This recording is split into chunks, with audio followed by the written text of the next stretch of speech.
In this tutorial, you're going to learn how to steal SVGs from websites. Many websites have moved away from stifled pixel-based graphics to shiny and new vector graphics. YouTube alone is full of them.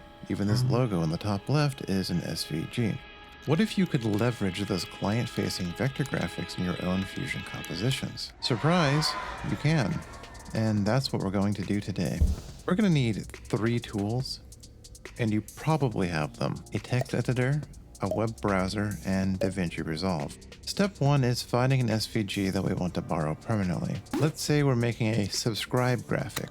Well, first things first, we need a couple of bells. What I would use for this is the personalized bell and the all bell on YouTube. Right-click the bell and inspect. We're looking for an SVG tag. For YouTube, it doesn't actually live in this div. We need to go up a child. We're specifically looking for a YouTube spec button shape next icon. Hovering over this line should highlight the graphic we're after. Now we just keep digging until we find that SVG tag. To successfully steal this, simply right-click, copy outer HTML. Now we just need to stuff that into a notepad and save as bell.svg or whatever you'd like. To actually use this, in DaVinci Resolve we have this nice button that lets us import SVGs. You can find it in the toolbar at the top, Fusion, Import SVG. You can change the scaling here, or you can edit the scaling in the group itself later at your leisure.